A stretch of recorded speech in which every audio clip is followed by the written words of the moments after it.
Saudara dikasih Tuhan, kebenaran firman Tuhan pada hari ini kita berdoa biar menjadi sebuah berkat bagi setiap kita yang mendengarkannya. Dan saya beri judul adalah Aku Butuh Ketentraman. Nah saudara, hari-hari ini, saat-saat yang seperti ini, ketentraman menjadi sebuah hal yang sangat berharga bagi kehidupan kita semua. Ketentraman menjadi sebuah hal yang sangat benar-benar hal yang luar biasa bagi kita, karena di tengah-tengah pergumulan kita semua mencari sebuah bentuk ketenangan, sebuah bentuk kedamaian. Dan apabila kita berjalan tiap-tiap hari saudara, maka manusia selalu mempunyai bermacam-macam pikiran di benaknya, di pikirannya, di dalam hatinya, bahwa mereka harus menjadi lebih baik, kita harus berhasil mendapatkan sesuatu, berhasil di dalam kehidupan, pekerjaan, dan lain segala macam, supaya at the end kita berpikir kita akan menemukan sebuah kondisi di mana kita bisa merasa tentram, saudara. Nah, orang-orang yang tidak percaya kepada Tuhan, orang-orang yang tidak mengandalkan Kristus, orang-orang duniawi yang mempunyai sistem nilai dan prinsip-prinsip hidup berdasarkan dunia ini, maka orang-orang seperti ini akan menaruh bentuk ketenangan hatinya, akan menaruh bentuk ketentraman di dalam hidupnya kepada sebuah tujuan-tujuan hidup yang mempunyai sifat kesementaraan, saudara. Tujuan-tujuan hidup yang mempunyai sifat dapat berubah.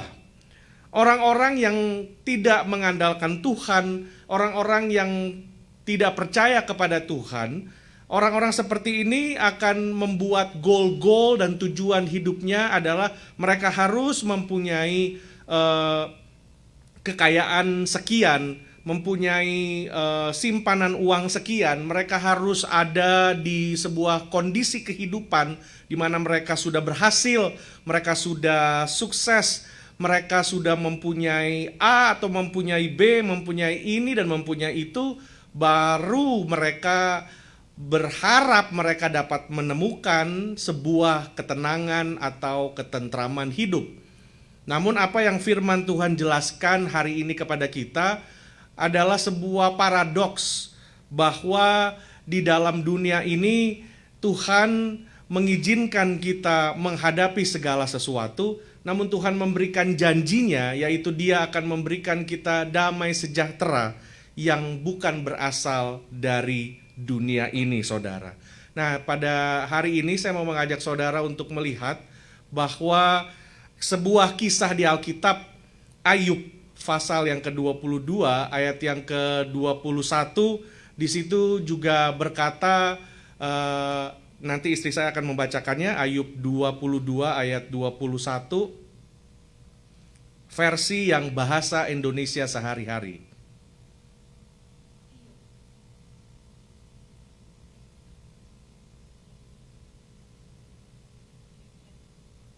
Oke. Ya. Oke. Ayub, berdamailah dengan Tuhan, supaya engkau mendapat ketentraman. Kalau itu kau lakukan, pasti engkau mendapat keuntungan. Ya, dari sini saudara, saya mau mengajak saudara melihat bahwa di dalam kitab Ayub, Ayub pasal 22 ayat yang 21 mengatakan, Ayub, berdamailah dengan Tuhan supaya engkau mendapat ketentraman. Saudara, dalam hidup kita sebagai manusia, ada banyak hal yang memang kita tidak mengerti dan kita tidak tahu, karena memang kita adalah makhluk yang diciptakan dan bukan sang pencipta itu sendiri.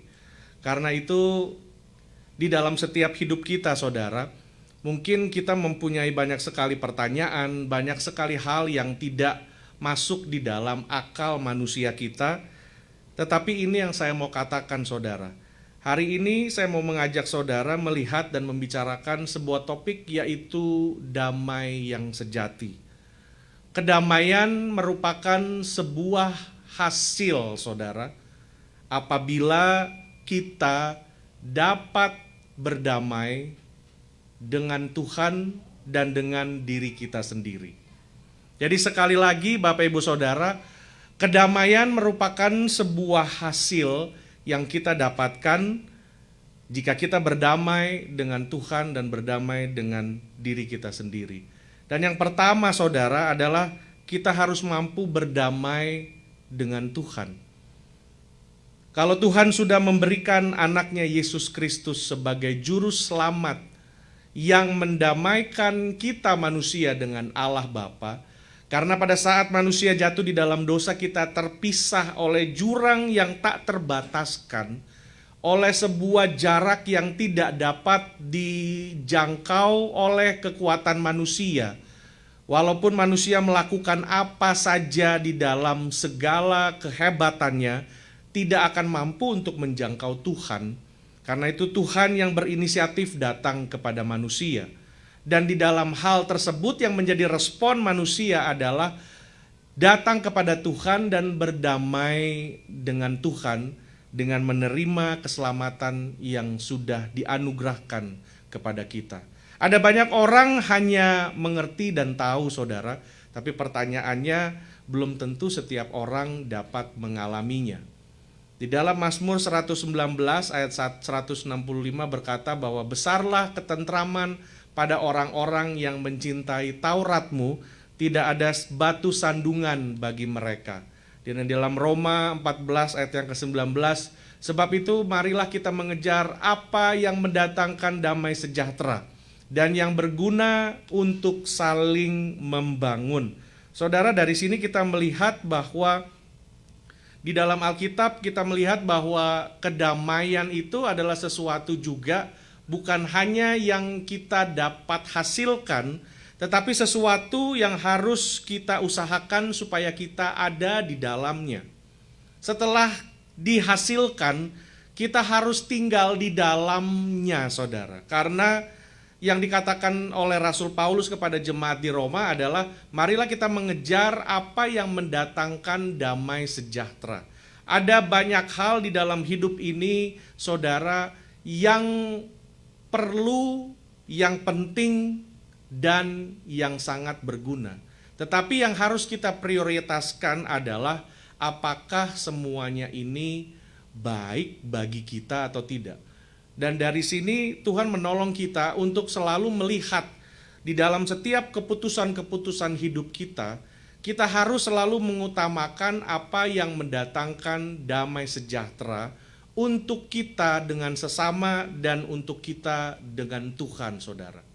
Dan di sini kita belajar melihat bahwa damai adalah sebuah tujuan yang diusahakan. Kata damai ini, Saudara, menjadi begitu terbiasa bagi orang-orang, khususnya orang-orang percaya, dengan saling kita berkata di dalam pertemuan shalom, yang artinya salam damai sejahtera. Salam damai sejahtera. Nah, seperti tadi saya katakan, Saudara, di dalam hidup kita ini, kedamaian ini ada orang sudah banyak dengar, banyak juga mengerti. Tetapi sering mendengar atau akrab mendengar bukan berarti kita mengalami. Mengerti bukan berarti kita juga memahami artinya, Saudara, atau maknanya. Karena itu yang kemudian Alkitab akan ajarkan kepada kita adalah apakah keunikan damai sejahtera dari yang Yesus Kristus tawarkan. Apa yang berbeda dari yang Tuhan Yesus tawarkan? Karena di dalam dunia ini, Saudara, ada begitu banyak bentuk-bentuk kedamaian yang ditawarkan juga oleh dunia. Ada begitu banyak hal.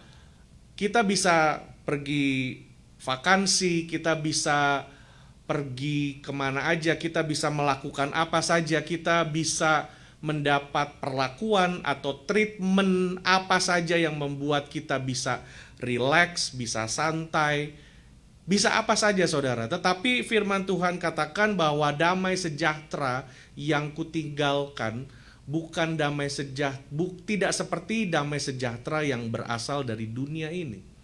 Dengan kata lain, dunia ini bisa juga menawarkan kedamaian yang sifatnya hanya sementara, Saudara. Yang sifatnya hanya sementara. Ada seorang yang bernama Hayden Robinson, di dalam bukunya beliau yang beliau tulis yaitu Salt and Light, dikatakan seperti ini: tidak akan ada damai di antara negara jika tidak ada damai di negara tersebut.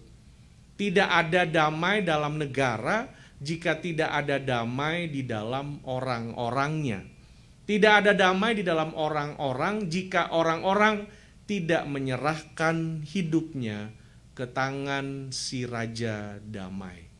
Jadi sekali lagi saudara, kita lihat di situ besar sekali segala hal yang sudah Tuhan kerjakan dalam hidup kita. Dan kita lihat damai sejahtera yang sejati yang kita miliki dalam Kristus Yesus itu bukan sebuah usaha yang dipengaruhi oleh segala sesuatu yang terjadi di luar. Karena itu kita melihat bahwa jika kita di dalam pengejaran kita akan sesuatu, khususnya dalam hari-hari ini saudara, setiap orang bergumul dengan keadaan hidupnya. Setiap orang bergumul dengan keadaan hidupnya. Setiap orang berkelahi dengan segala kebutuhan di dalam kehidupannya. Baik itu kebutuhan akan materi ataupun kebutuhan akan companionship. Dan di dalam hal-hal ini yang menjadi ujung pengejaran manusia adalah sebuah kata, yaitu ketentraman. Manusia berharap jika manusia dapat menjangkau sesuatu, manusia dapat menemukan pekerjaan yang baik, manusia dapat menemukan pasangan hidup, manusia dapat menikah, mempunyai anak dan lain segala macam. Ujungnya adalah mereka berharap mereka dapat menemukan ketentraman atau yang Alkitab katakan adalah damai sejahtera itu sendiri. Namun kita melihat bahwa sebelum kita mengalami semua itu, hal yang pertama kita harus lakukan adalah kita harus datang kepada Tuhan saudara dan mengalami perdamaian dengan Tuhan itu sendiri. Sama seperti statement ini saudara, menyerahkan hidup ke tangan Sang Raja Damai. Kolose 3 ayat 15 dikatakan, hendaklah damai sejahtera Kristus memerintah dalam hatimu. Karena itulah kamu telah dipanggil menjadi satu tubuh dan bersyukurlah. Saudara, damai sejahtera itu merupakan hak dari setiap orang. Damai sejahtera merupakan hak dari setiap orang. Mari kita sadari itu bersama-sama. Kita semua berhak mendapatkan damai sejahtera. Damai sejahtera itu hak dan sekaligus damai sejahtera itu merupakan tanggung jawab dari setiap orang. Karena kita lihat tulisan Rasul Paulus, hendaklah damai sejahtera Kristus memerintah dalam hatimu. Jadi yang pertama kita lakukan saudara adalah kita datang kepada Sang Damai itu, Sang Raja Damai yaitu Yesus Kristus itu sendiri, dan kita berdamai dengan Dia, maka akan menghasilkan sesuatu yang lahir dalam hati kita, yaitu kedamaian. Walaupun di luar terjadi angin ribut, tetapi ada sebuah kedamaian yang terjadi dalam hati kita. Dan Paulus mengatakan bahwa biarlah damai Kristus itu saudara memerintah. Dan ini yang menjadi pergumulan kita saudara, karena di dalam hati kita ada banyak hal yang diproduksi dari pikiran kita turun ke hati kita saudara, yaitu apa? Segala macam keinginan manusia. Keinginan mau dihormati, mau dihargai, keinginan mau berbahagia, keinginan macam-macam saudara. Yang dihasilkan memang dari sisi manusia kita sendiri. Namun Paulus mengatakan, biarlah dari segala hal yang memang pikiran kita produksi, tetapi yang hanya dapat memerintah hati kita, biarlah itu damai sejahtera Kristus. Ini yang harus kita sadari dan kita usahakan dalam kita menata kembali hati kita saudara. di tengah-tengah dan di kegalauan segala macam keinginan kita manusia, biarlah di antara semua itu kita boleh lihat dan kita saring semua. Kita tahu kita manusia, kita butuh kehidupan, kita butuh uang, kita butuh masih banyak hal yang secara manusia kita butuhkan. Tetapi di atas semua itu, marilah kita mempunyai standar dalam hidup, yaitu kebenaran firman Allah yang tidak tergantikan. Itu yang menjadi standar kita sebagai orang percaya. Kita boleh mengerti banyak hal, kita boleh menguasai, ahli dalam beberapa hal karena kita sekolah, pengalaman dan segala macam sesuatu yang pernah kita alami. Namun di dalam semua itu, marilah bersama-sama kita menaruh standar hidup kita, yaitu kebenaran firman Allah. Jika sebuah keluarga menaruh kebenaran firman Allah, maka keluarga ini akan dapat hidup di dalam damai. Walaupun di dalam keluarga pasti ada perbedaan, di dalam keluarga pasti ada miscommunication, ada segala hal misunderstanding, tetapi at the end of the day, keluarga ini boleh kembali kepada standar mereka bersama-sama, yaitu apa saudara? Kebenaran firman Allah. Dan di dalam kebenaran firman Allah ini, mereka akan sama-sama setuju bahwa apa yang Rasul Paulus katakan adalah biarlah damai sejahtera Kristus memerintah dalam hati kita.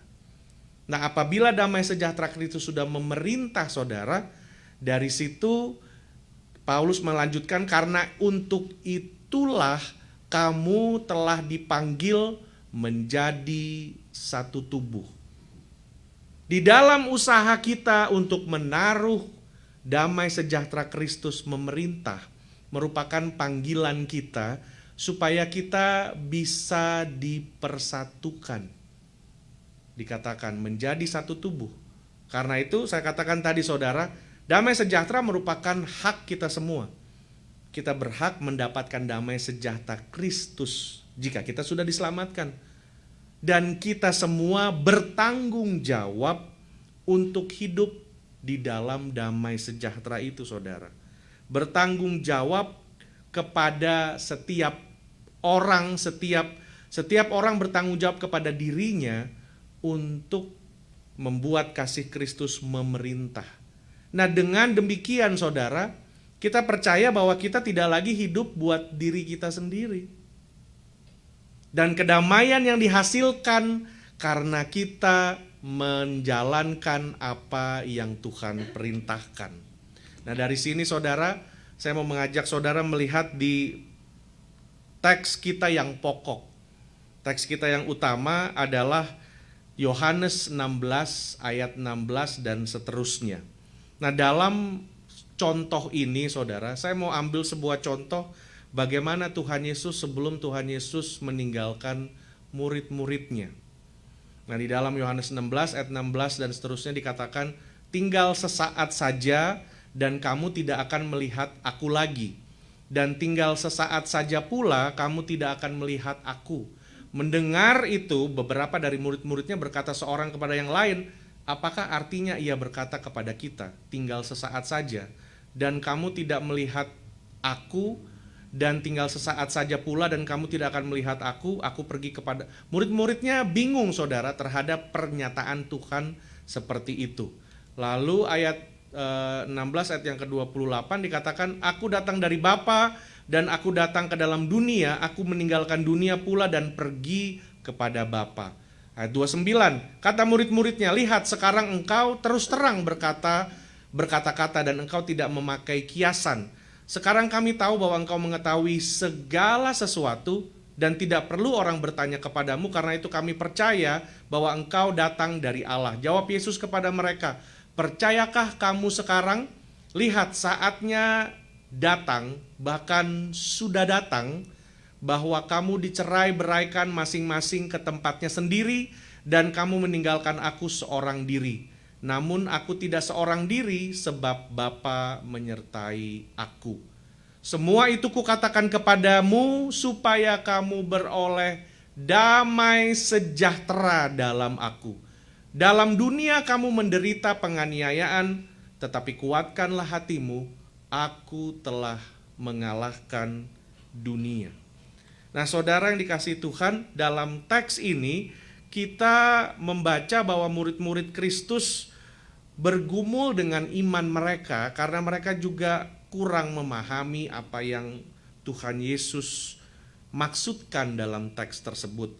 Bahkan pada saat mereka mampu mengerti dan mengamini apa yang menjadi perkataan Kristus, persoalan tidak langsung menjadi hilang, saudara.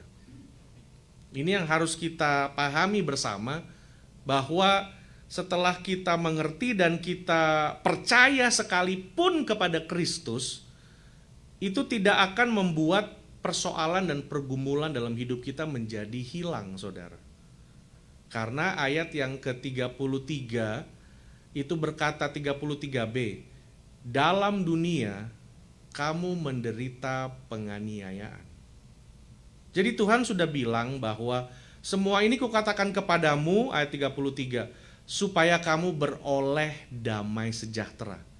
Saudara melihat ada sebuah pesan Tuhan yang mempunyai sifat paradoks. Paradoks artinya saling bertentangan. Saling bertentangan.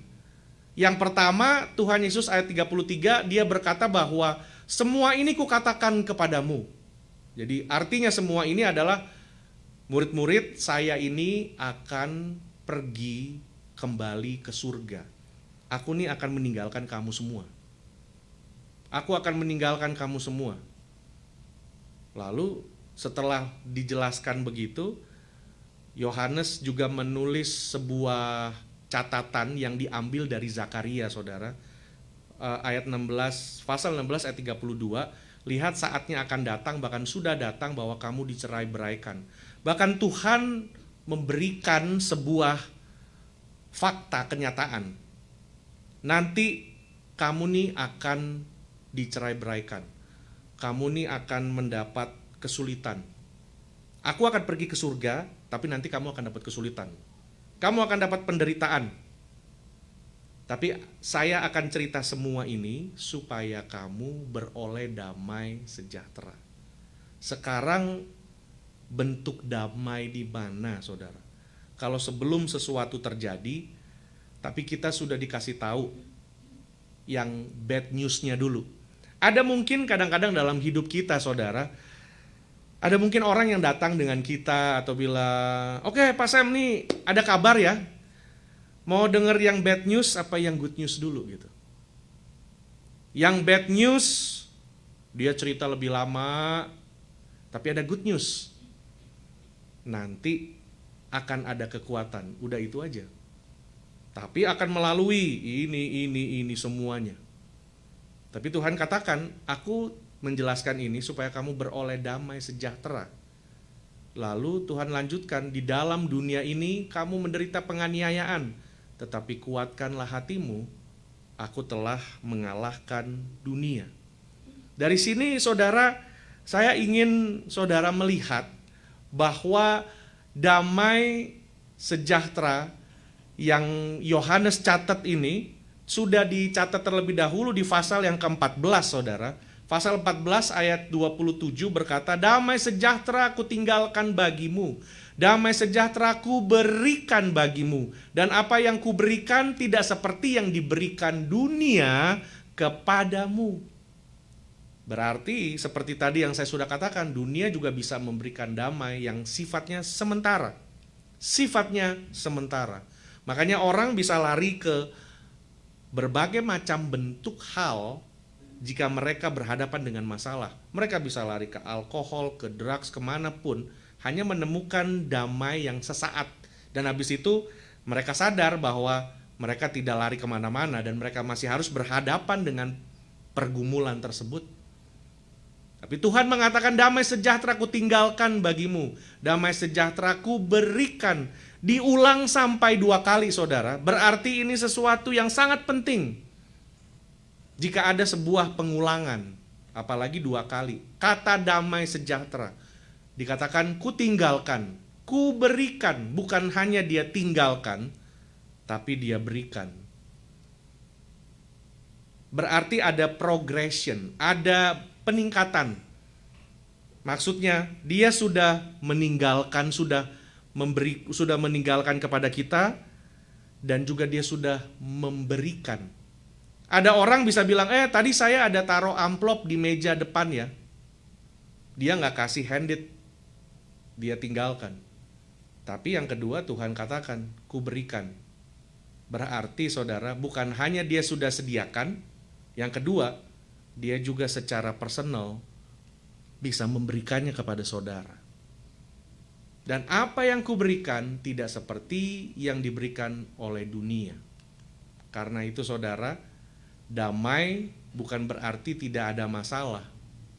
Damai berarti kehidupan yang tetap utuh walaupun di tengah kegagalan dan kesengsaraan. Ada sebuah situasi di dalam hati kita, walaupun di luar bisa terjadi apapun, tetapi damai yang Tuhan berikan itu sesuatu yang akan memampukan kita, saudara, dalam menghadapi segala sesuatu. Karena itu, saudara, di dalam orang-orang Kristen yang berada di dalam Kristus adalah orang-orang Kristen yang sekaligus ada di dalam dunia. Mereka bisa memiliki kedamaian sekaligus menghadapi kesengsaraan pada saat yang sama. Ini yang maksud saya paradoks saling bertentangan, saudara. Orang biasa pikir damai itu tidak ada segala macam yang bergejolak. Peace is not the absence of the trouble. Tetapi damai sejahtera adalah bentuk hati yang ada dalam genggamannya Tuhan.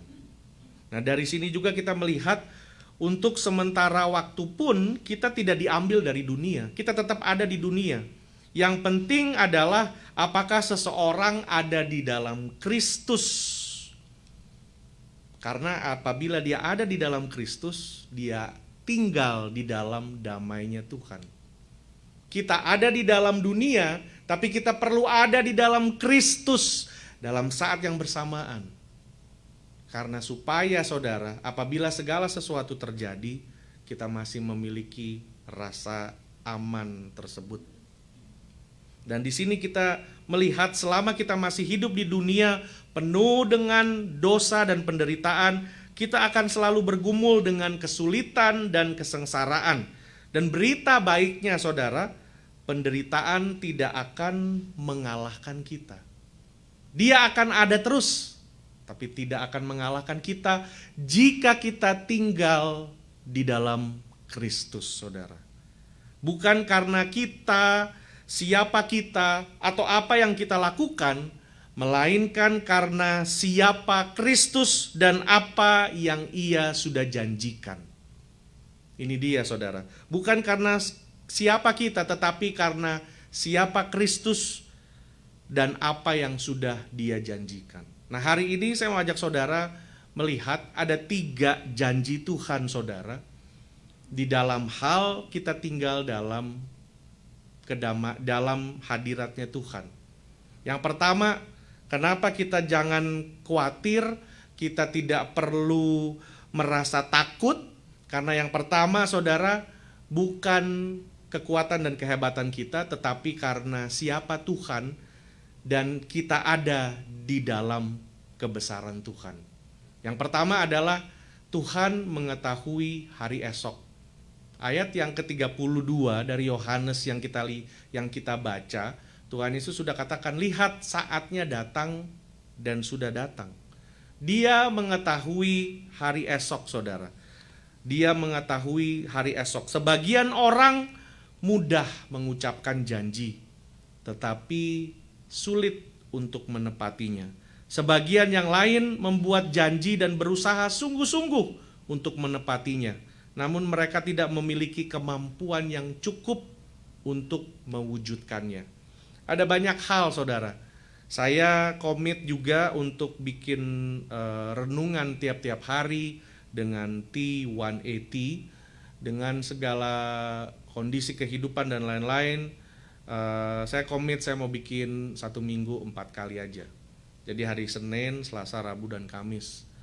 Dan setelah waktu saya pertama komit untuk membuat T180, semua ini dikarenakan respon dan apa yang sudah dilalui dari 40 hari hidup dalam mazmur Tuhan. Nah, saya sudah bisa mengatur dan sudah bisa menciptakan sebuah ritme rutinitas hidup tiap-tiap hari di dalam saya bisa melayani umat Tuhan dengan mengirimkan renungan tiap-tiap hari. Nah, walaupun kelihatannya hanya sebuah cuplikan video 6-7 menit, kisaran sebegitu menit, tetapi dibutuhkan bukan hanya komitmen, tetapi sebuah strategi dan mapping dalam mempersiapkan firman Tuhan tersebut.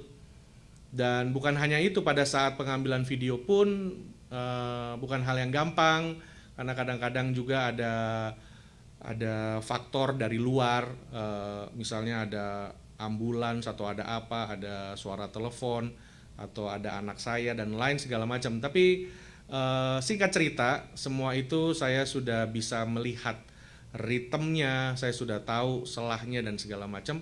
Akhirnya saya komit untuk membuat T180. Di tengah-tengah itu pun berapa waktu yang lalu telepon saya juga hilang.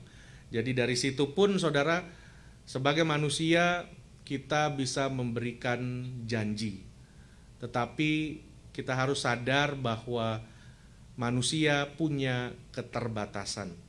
Nah, hari-hari yang seperti ini juga mungkin ada banyak orang kecewa dengan janji-janji. Mungkin janji dari orang lain, janji dari tempat pekerjaan, janji dengan orang tua, anak-anak, cucu-cucu, khususnya janji yang diberikan oleh pemerintah, oleh segala macam badan pemerintah, departemen yang terkait dalam usaha untuk menolong kita sebagai warga negara. Ada banyak janji yang diselewengkan, ada banyak janji bahkan yang tidak pernah dilakukan sama sekali, atau juga kita lihat kebohongan dan lain segala macam. Dan saudara, at the end of the day, saya mau mengajak saudara bahwa of course kita pasti kecewa, kita pasti ada marah dan lain-lain. Tapi marilah kita sama-sama move on, jangan tinggal di dalam situasi yang seperti itu. Karena kita mau marah sampai kapan, kecewa sampai kapanpun, tidak akan dapat merubah waktu yang sudah lewat ini. Karena semua ini tidak bisa kembali, saudara. Dan yang kita kecewakan juga manusia yang punya kelemahan sama seperti kita. Jadi ya kita marah, kesal dan segala macam, tapi semua itu merupakan bentuk emosi manusia yang memang Tuhan sudah ciptakan kita dengan perangkat emosi yang bisa merasakan marah, kesal, sedih, bersuka cita, gembira, nangis segala macam, is okay, tapi kita harus melalui itu semua. Kita juga gak bisa ignore dengan darah Yesus, dalam nama Yesus, tapi kita mau stay cool. Gak bisa juga, saudara. Itu harus kita lewati, tapi juga tuh firman Tuhan katakan yang penting jangan berbuat dosa. Nah, orang yang biasanya ignore dan tidak melewati proses tersebut, orang ini at the end of the day, kemudian hari akan menjadi orang-orang yang penuh dengan kepahitan. Karena hal-hal ini tidak pernah terselesaikan dan masuk ke dalam alam bawah sadar. Harus dilalui, kesal, oke, tapi harus lewat semua, harus diproses. Namanya grieving proses itu ada prosesnya semua, saudara, dan harus lewat ini. Nah, saat kita melihat itu semua, kita sadar, oh iya, manusia tidak sempurna. Yang sempurna hanya Tuhan. Kalau Tuhan sudah memberikan janji, firman Tuhan katakan, Dia bukan manusia yang dapat berkata dan bisa berbohong, dan bisa lupa atau bisa alpa. Tetapi Tuhan tidak pernah mengingkari janjinya. Yang pertama, karena apa, saudara? Dia mengetahui hari esok.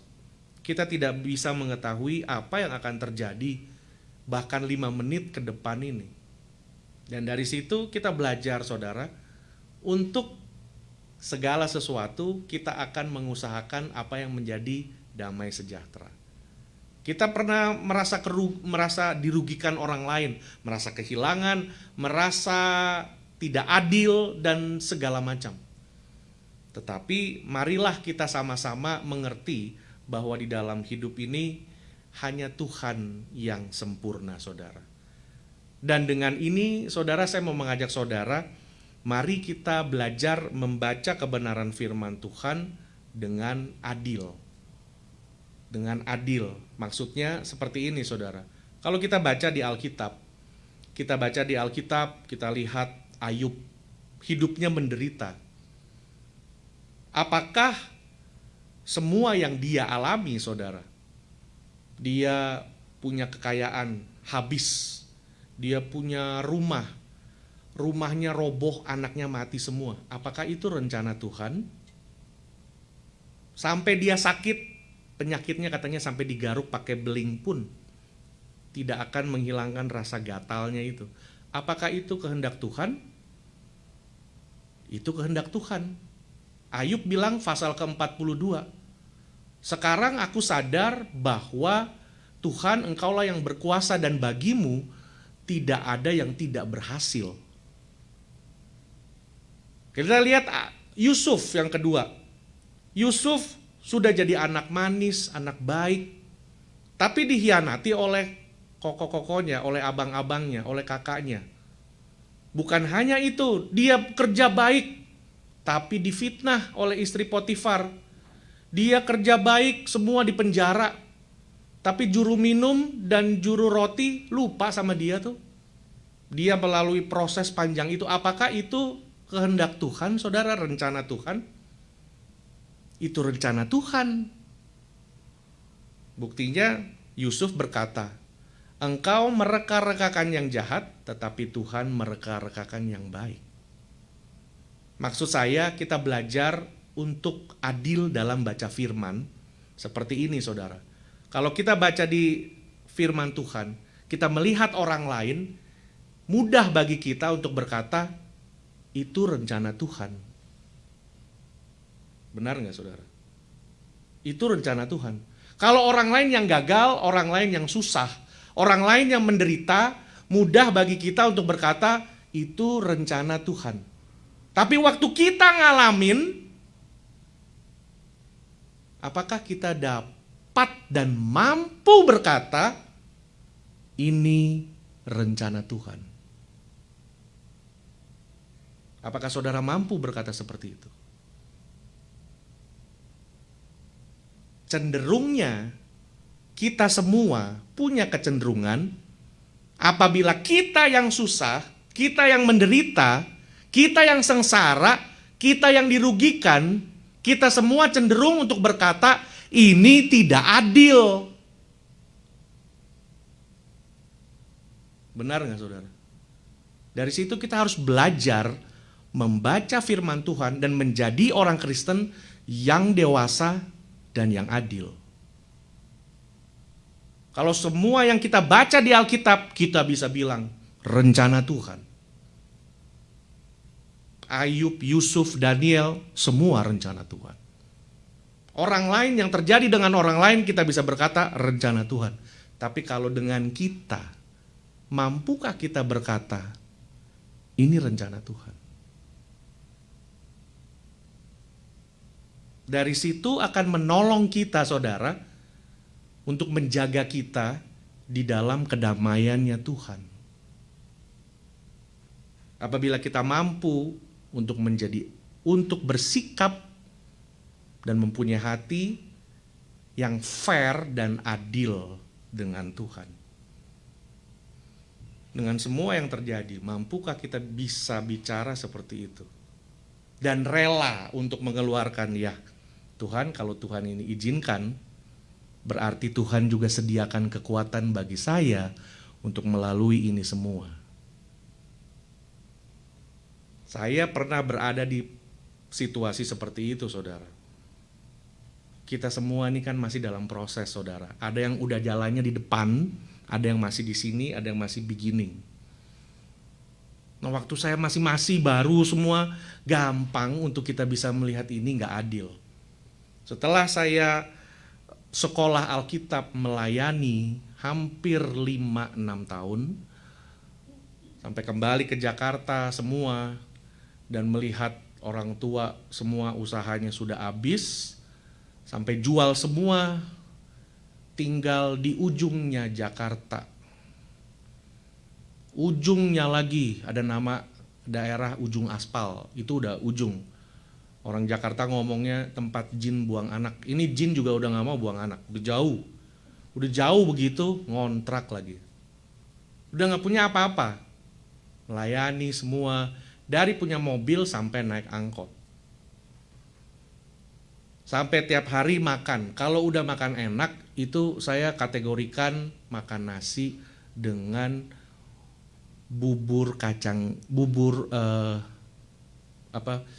kacang hijau, bukan bubur kacang hijau ya. Nasi dengan kacang hijau, udah mewah. Apalagi nasi sama tempe. Biasanya nasi sama nasi panas dikasih mentega, nanti dia meleleh. Dulu masih muda, jadi belum ada kolesterol. Jadi makan itu juga enak, saudara. Tapi di dalam itu melihat orang tua saya, papa saya yang selalu sibuk, tiba-tiba ada di rumah terus, suka bengong. Ada banyak teman saya juga yang papanya juga udah meninggal juga. Tapi melihat dengan itu saya merasa, ini adil. Kok saya rasanya gak adil ya Tuhan? Saya pernah bilang seperti itu. Karena belum mengerti dan belum dewasa, dan memang saudara masih dalam proses. Dan orang yang sudah diproses, hatinya sudah dimurnikan, hatinya sudah menjadi lebih lembut, lebih bisa terbuka dengan segala pekerjaan Tuhan, lebih sensitif dan mengerti bahwa oh ini Tuhan, kalau memang Tuhan izinkan ini terjadi, Tuhan juga pasti yang memberikan kemampuan buat saya untuk melaluinya. Maka kita akan mampu hidup dalam kedamaiannya Tuhan, saudara. Karena kita lihat bahwa di dalam pergumulan ini sesungguhnya yang berperang dan yang bekerja di belakang dan di depan kita, di sekeliling kita adalah Tuhan. Yang jadi tugas kita hanyalah nunut, ngikut aja, nurut. Walaupun bergejolak, rasa aduh kok begini. Dan memang saya rasa juga ya saudara, biasa ada telepon, 2 hari gak ada telepon, pusing juga. Memang bukan hal yang gampang. Tapi di situ kita mau belajar sama-sama saudara. Yang kedua, kenapa kita mesti percaya janji Tuhan di dalam kita tinggal di dalam Dia, supaya kita tinggal dalam kedamaiannya Tuhan. Ia mengalami penyertaan ilahi. Yang kedua saudara, ia mengalami penyertaan ilahi. Nah saudara, sebelum kita lanjut lagi yang ini yang kedua, saya mau ajak saudara lihat yang ayat ini ya saudara, ayat 32, 16 ayat 32. Lihat sudah datang, lihat saatnya datang. Dan bahkan sudah datang, ayat 32, bahwa kamu dicerai-beraikan masing-masing ke tempatnya sendiri, dan kamu meninggalkan aku seorang diri.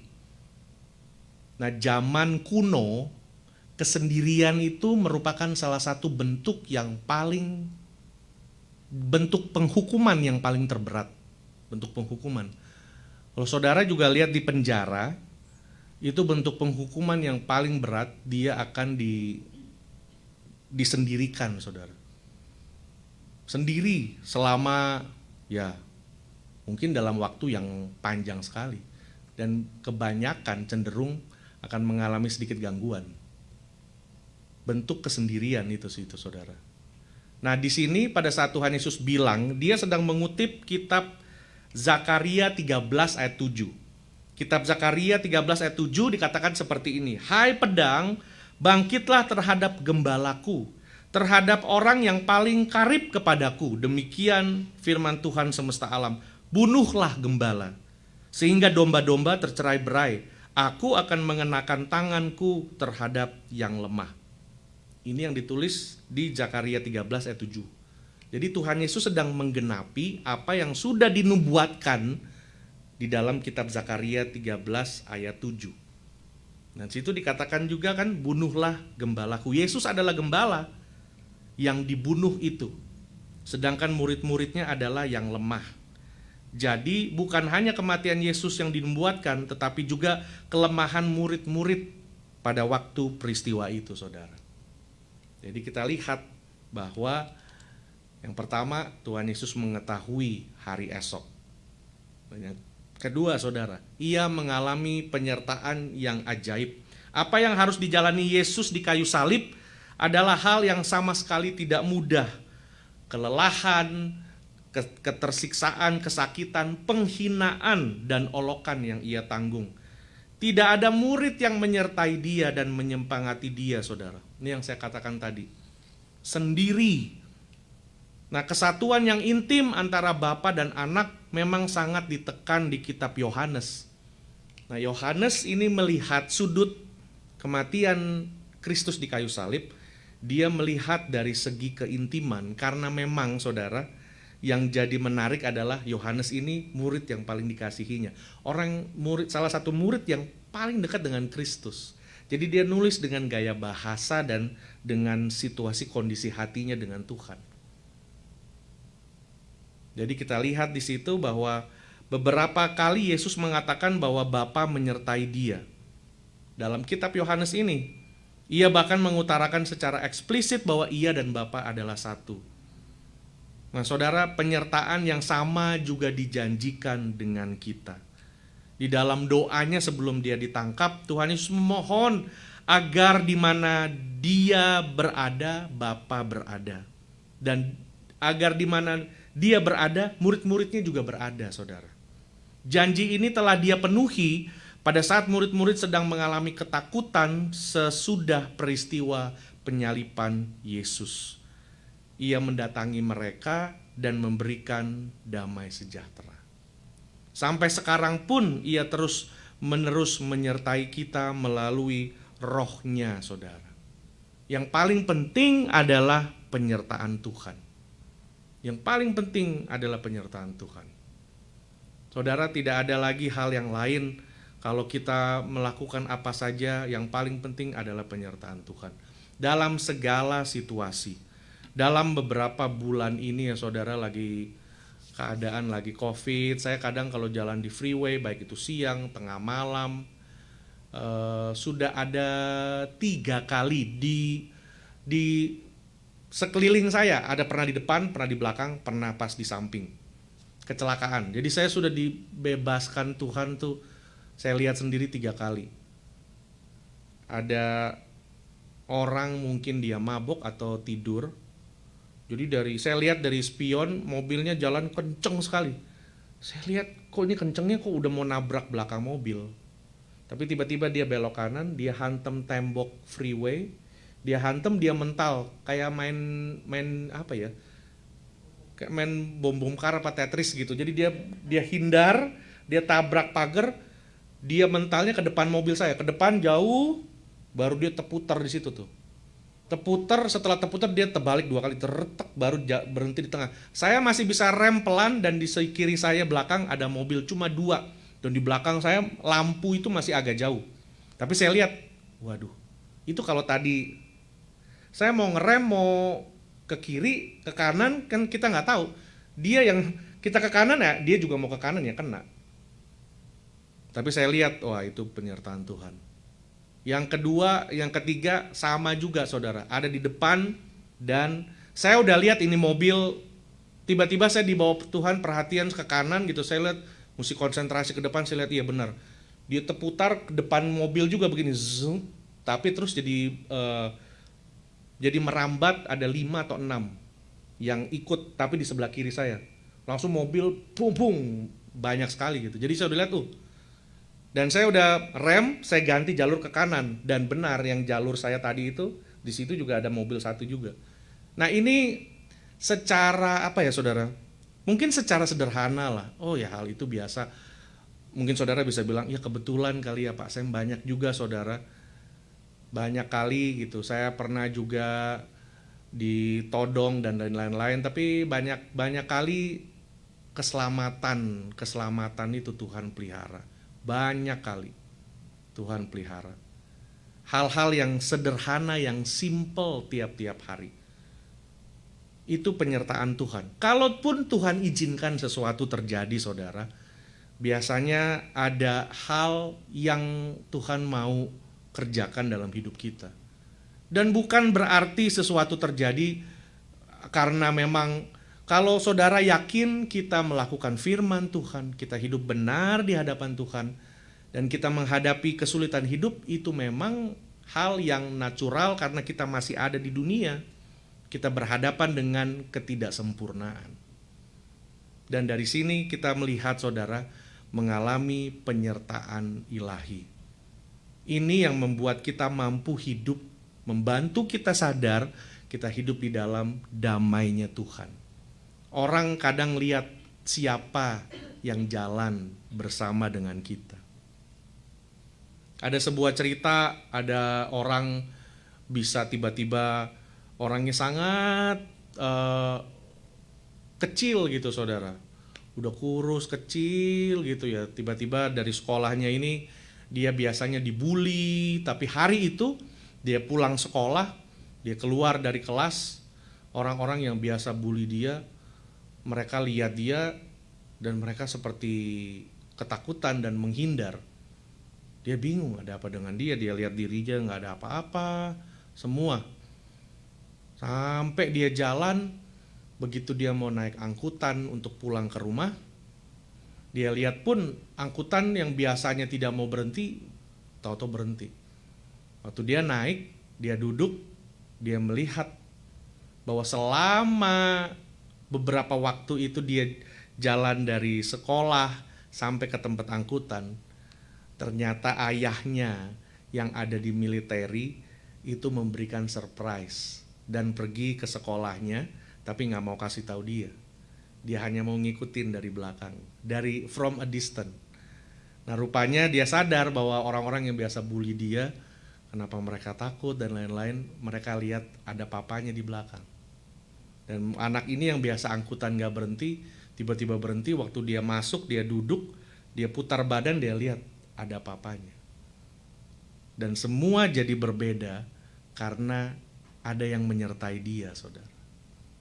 Dan di sini yang bisa menolong kita untuk memberikan kedamaian itu, bahwa Tuhan yang senantiasa memelihara kita. Yang ketiga, saudara, kita melihat di sini bahwa Ia telah mengalahkan dunia.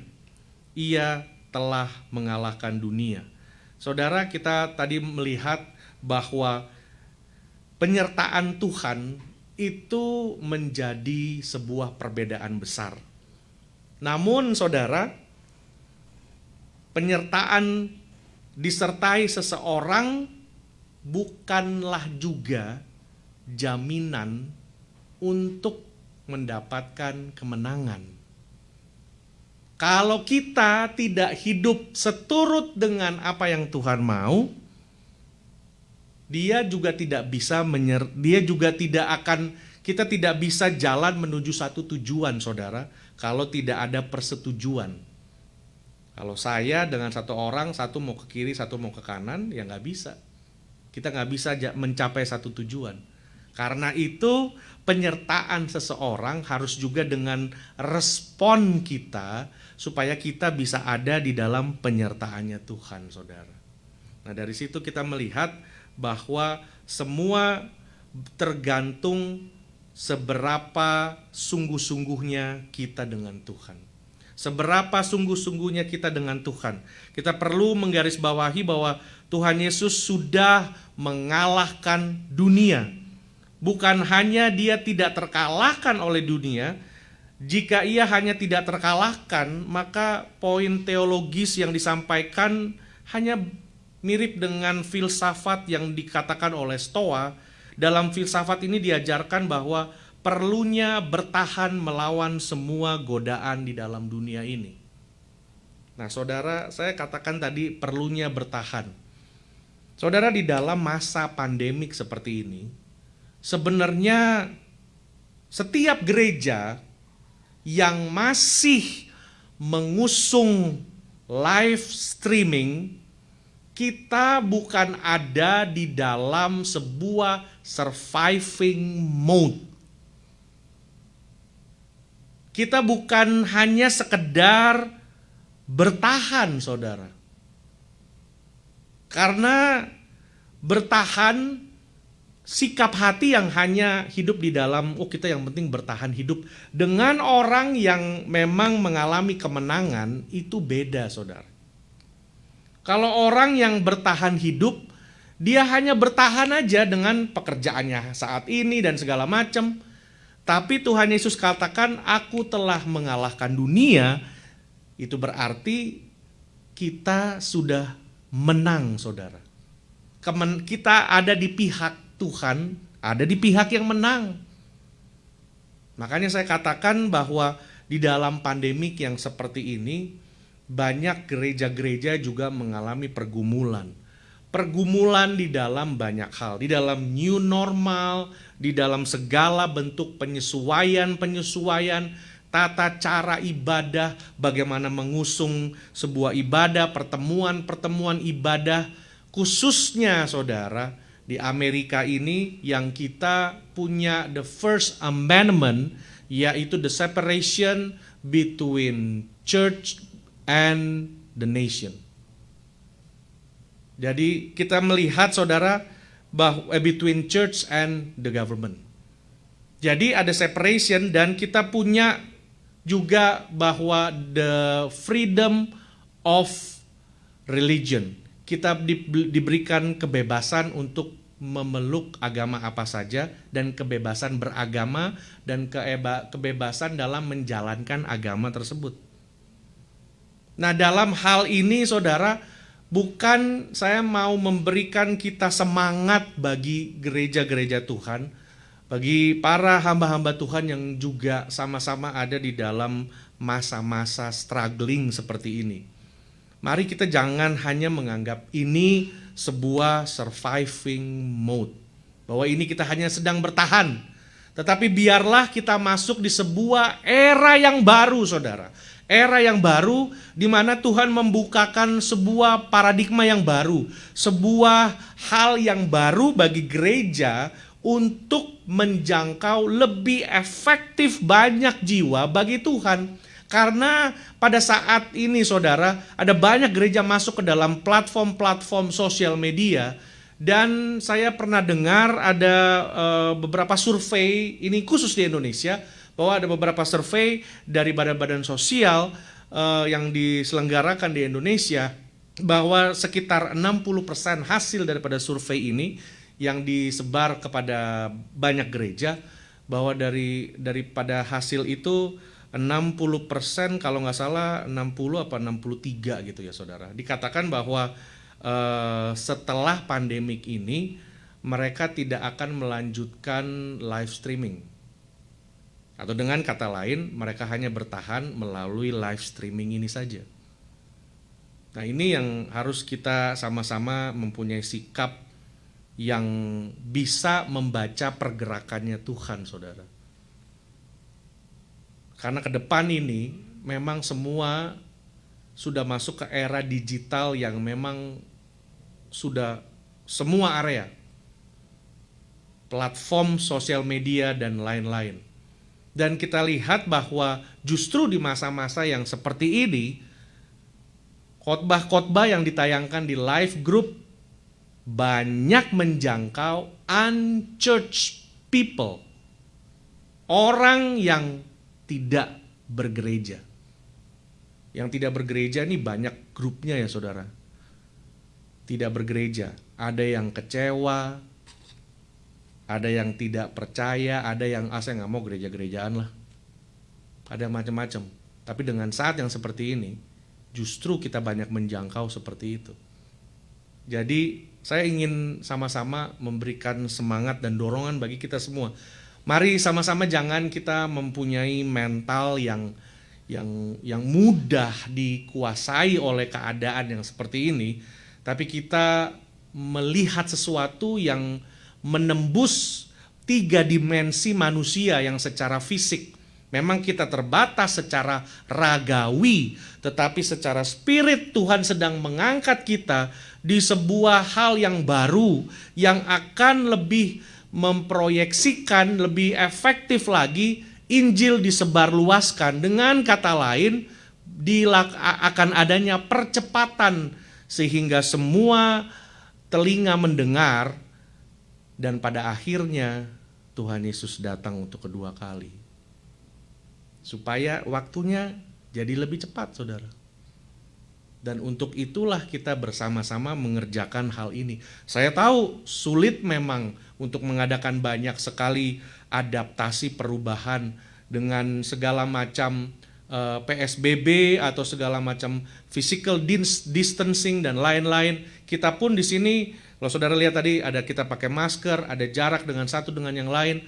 Gereja-gereja pun harus mengubah jam-jam ibadah, setting tempat duduk dengan segala macam mic dibersihkan, keyboard semua. Wah, kelihatan saudara lebih banyak pekerjaan, lebih merepotkan dan lain-lain. Tapi saya percaya manusia diberikan salah satu kemampuan oleh Tuhan, yaitu kemampuan beradaptasi. Manusia mampu hidup di mana saja, manusia mampu untuk beradaptasi. Karena di situ saudara merupakan sebuah jaminan lagi bagi kita bahwa Tuhan sudah mengalahkan dunia ini.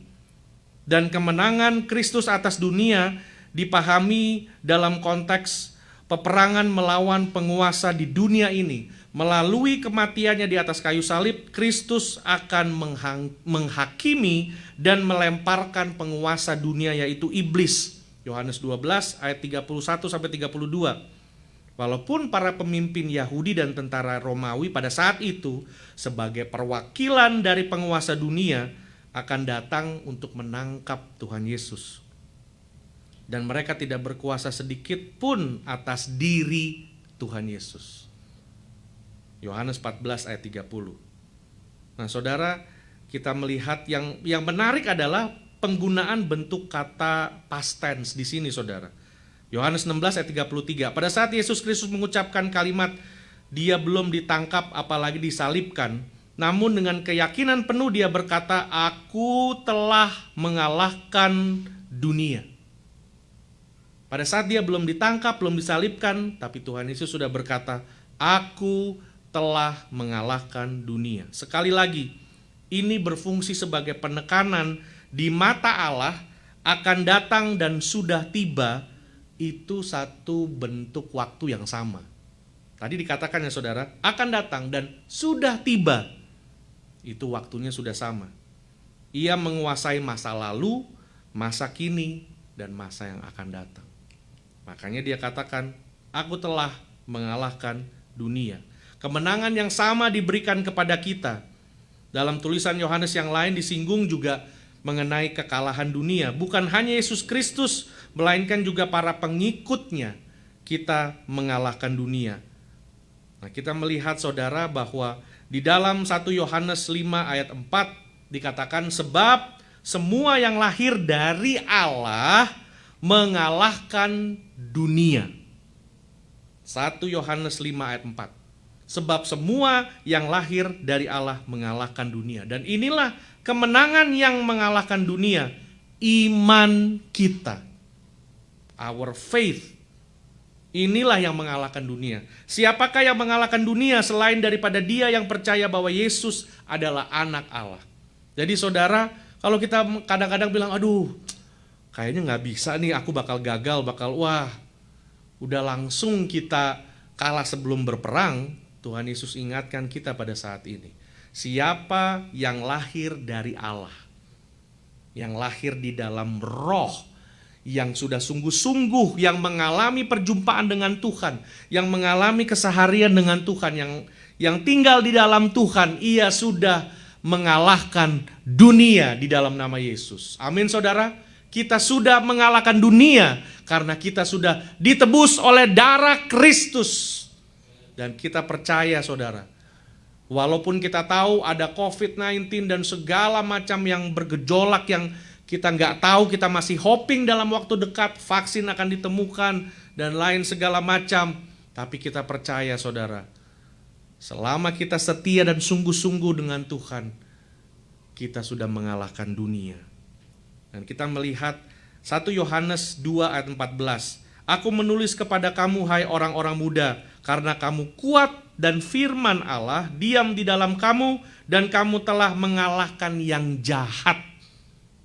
Aku menulis kepada kamu orang-orang muda karena kamu kuat dan firman Allah.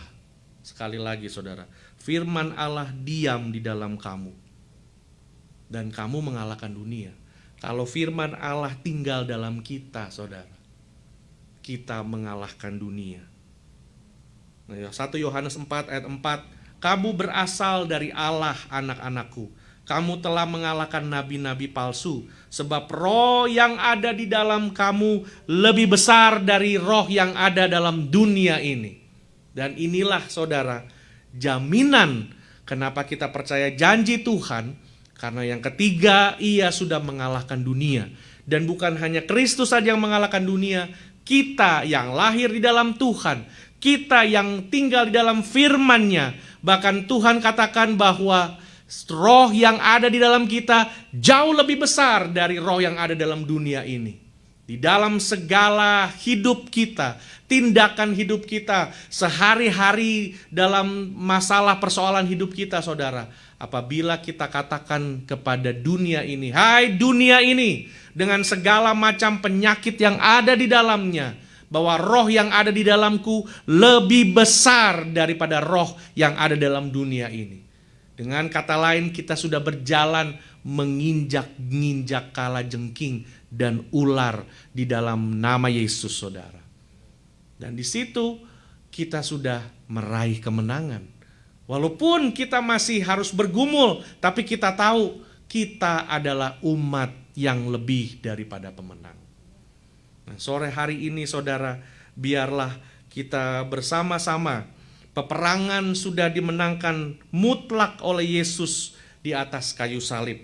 Pertempuran-pertempuran kecil masih berlangsung di dalam beberapa area hidup kita. Tetapi itu tidak lagi merisaukan kita saudara, apalagi merampas damai sejahtera itu. Nah, kemenangan sudah diraih di dalam nama Yesus. Ada seorang Jepang yang pernah tinggal di sebuah pulau, kalau nggak salah di sebuah pulau di Indonesia, dan dia bersembunyi selama puluhan tahun. Karena waktu itu dia tahu bahwa Jepang itu ada di dalam perang dunia dan sedang dikalahkan. Kalau saudara ingat. Jadi dia bersembunyi selama puluhan tahun sampai perang udah selesai. Dia hidup terus di dalam hutan dan di sebuah tempat gitu saudara. Sampai akhirnya dia keluar. Dan dia mulai melihat, dan dia masih belum percaya bahwa perang sudah selesai. Sampai akhirnya pemerintah Indonesia menghubungi pemerintah Jepang, dan akhirnya pemerintah Jepang bicara dengan dia secara personal, baru dia akhirnya dikembalikan ke Jepang. Saudara, peperangan sudah diakhiri karena Kristus menang di atas kayu salib. Hanya kita yang tiap hari harus mengklaim, harus menyatakan kemenangan tersebut. Ini dia saudara. Tiap-tiap hari biarlah sikap hidup kita harus menyatakan kemenangan. Sikap hidup kita harus menyatakan kemenangan. Dalam kita bekerja, kita harus menyatakan kemenangan. Kita harus taat dan setia, karena orang yang menang adalah orang yang taat dan setia. Kemenangan dihasilkan dari ketaatan dan kesetiaan Kristus. Tiap-tiap hari kita taat dan setia dalam pekerjaan, dalam kita melayani keluarga, sebagai orang tua, sebagai anak-anak, kita taat dan setia. Dalam keluarga-keluarga Saya percaya Bapak Ibu Saudara, kita semua berbeda. Kita dibesarkan di keluarga-keluarga yang berbeda-beda. Orang tua yang mempunyai pemahaman yang berbeda. Namun pada saat ini saya mau mengajak para orang-orang tua, mungkin sudah menjadi opa dan oma, untuk menaruh standar hidupnya adalah kebenaran firman Tuhan. Bukan lagi standar hidupnya uang, kekayaan, keberhasilan. Karena dunia hanya melihat uang, kekayaan, dan keberhasilan. Jangan lagi mempunyai favoritism. Jangan lagi mempunyai sikap dan nilai-nilai yang berasal dari dunia ini. Tapi biarlah di dalam keluarga kita menjunjung standar kebenaran firman Tuhan yang tertinggi di atas segala sesuatu. Dan dari situ kita bisa hidup di dalam kedamaian yang datang daripada Tuhan. Kedamaian adalah sebuah hal yang diproduksi, sebuah hal yang dihasilkan, saudara, dan sebuah hal yang harus dikejar supaya kita harus terus ada tinggal dalam kedamaian Tuhan. Berdamailah dengan Tuhan saat-saat ini, saudara. Berdamailah dengan masa lalumu. Berdamailah dengan dirimu sendiri. Saudara, hidup di dalam ketentraman, maka kita sedang hidup di dalam berkatnya Tuhan. Hidup di dalam ketentraman, kita hidup di dalam kebaikannya Tuhan dan anugerahnya Tuhan. Marilah kita memilih untuk tinggal di dalam ketentraman Tuhan tiap-tiap hari.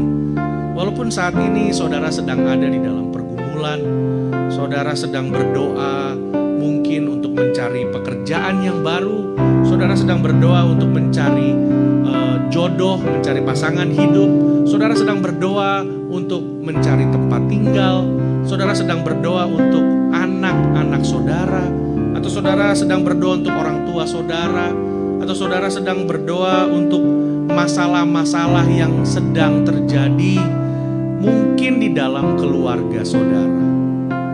Mungkin ada hal yang saudara merasa sangat berat, yang saudara merasa tidak adil, saudara mungkin merasa takut, merasa kecewa.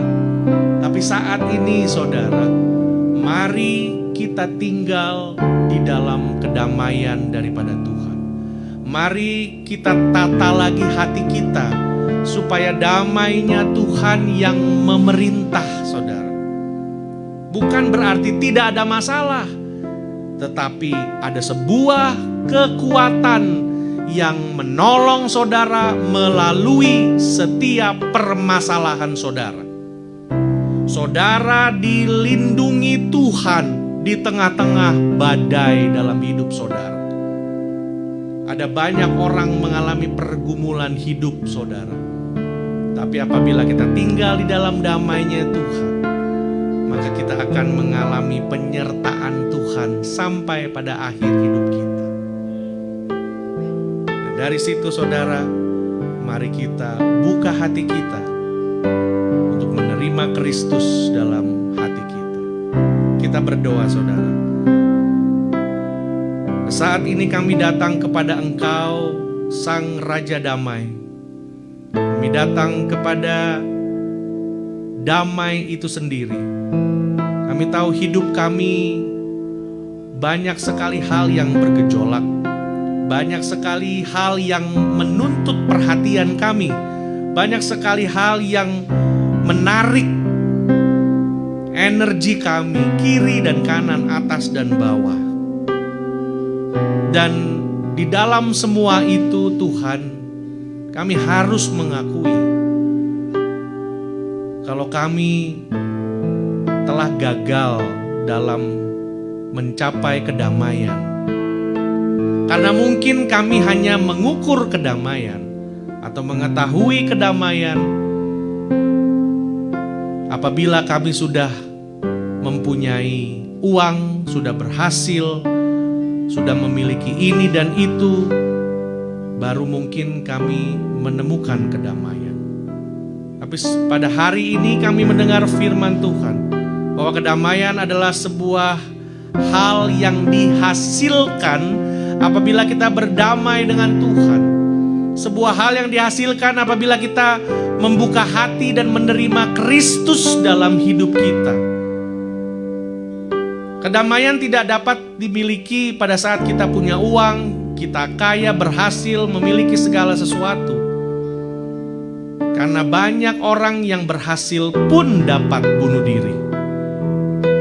Banyak orang punya segala sesuatu dan hidupnya menjadi tidak berarti. Tetapi kami mau datang kepada Tuhan yang memiliki segala sesuatu dan yang memiliki hidup kami. Tuhan, kami mau tinggal di dalam Engkau dan Engkau tinggal di dalam kami.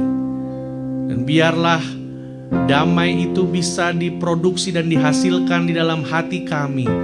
Dan bukan hanya dihasilkan, tetapi boleh memerintah, memimpin segala keinginan dan segala kehendak hati kami. Dan biarlah kami terus mengusahakan untuk tinggal di dalam damai daripada Tuhan. Kami mengusahakan mengejar segala sesuatu yang akan mendatangkan kedamaian bagi hati kami.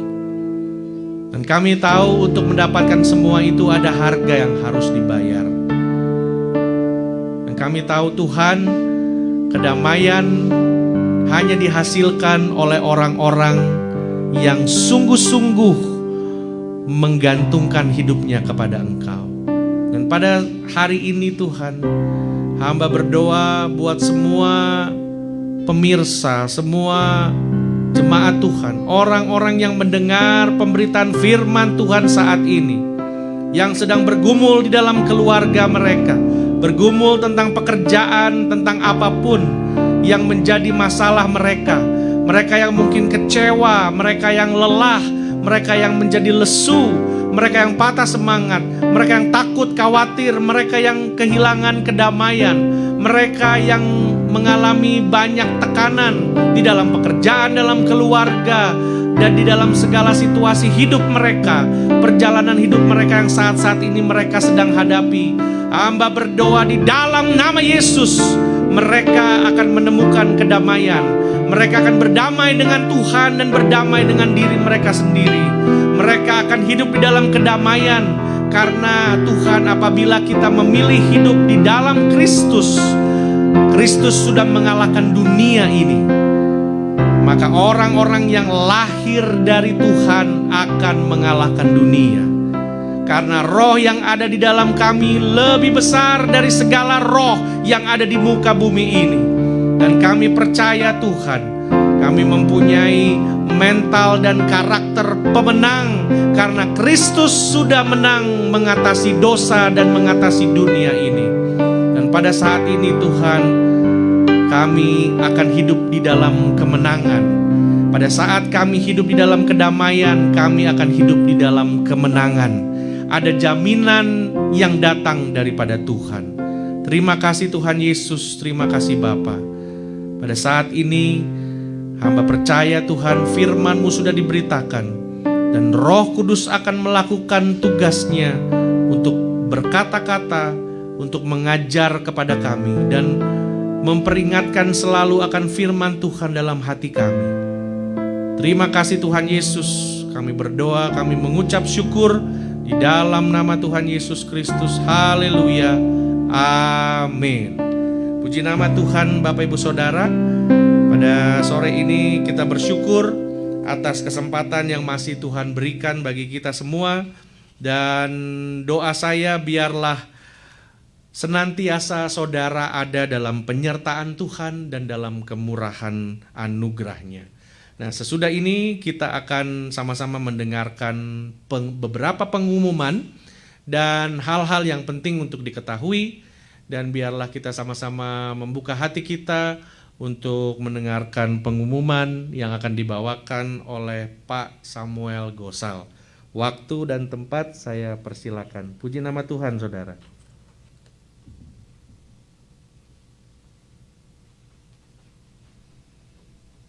Selamat sore saudara-saudara semua. Kita diberkati kembali dengan firman Tuhan yang luar biasa. Mencari kedamaian itu adalah kebutuhan semua umat manusia. Dan hari ini kita diberikan firman tentang bagaimana caranya supaya kita mempunyai damai yang dari Tuhan. Karena damai dari Tuhan itu adalah kedamaian yang tidak diberikan oleh dunia, yang hanya didapatkan oleh kita semua dari Tuhan.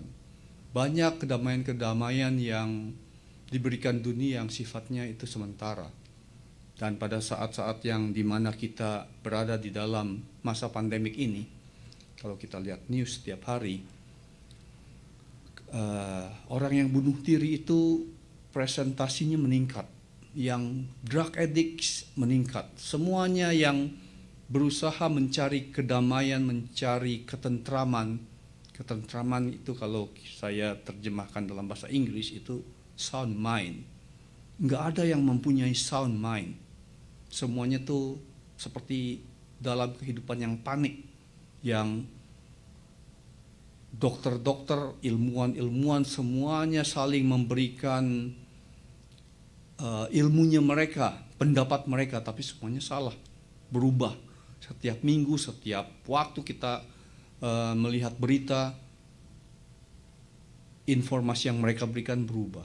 Pakai mask, nggak pakai mask yang bagaimana, nggak pernah pasti, semuanya yes or no.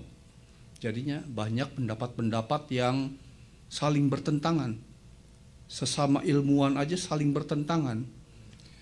Jadinya sebagai pengikut Kristus kita hanya bisa bersandar kepada apa yang kita dengarkan pada hari ini, yaitu kedamaian yang diberikan kepada kita dari Tuhan. Balik ke announcement, saya ada berita gembira atau good news. Saya dengar kabar dari beberapa gereja atau dari gereja FIC dan kerjasama dengan C4 atau church community di Chino, bahwa John MacArthur telah menang di dalam fight against the governor of California, Gavin Newsom, yang berusaha menutup gereja-gereja atau membatasi gereja-gereja di seluruh California untuk bisa worship. Dan dengan hati yang gembira, dengan sukacita, saya kabarkan kepada saudara-saudara bahwa kita sekarang semua, seluruh gereja di Los Angeles atau di California bisa untuk worshiping. Jadinya, ya, tepuk tangan saudara-saudara, karena legally, Gavin Newsom atau Governor of California tidak mempunyai hak untuk menutup gereja atau membatasi gereja. Jadinya hari ini adalah hari yang penuh sukacita karena kita semua bisa melihat bahwa tidak ada satu manusia pun yang bisa stopping atau membatasi apa yang gereja harus lakukan. Jadinya saya sebagai on the behalf of FIC, saya mengundang saudara-saudara semua yang mau datang ke gereja untuk datang ke gereja, karena kita akan mengikuti semua CDC information, kita akan mengikuti semua segala safety ataupun kebersihan, semua yang CDC berikan kepada kita. Kita akan mengikuti semua itu, pakai mask atau distancing, kita akan melakukan semua itu. Jadi saudara-saudara, saya mengundang saudara-saudara semua untuk dimanapun saudara-saudara berada, untuk pergi ke gereja saudara-saudara sendiri. Oke?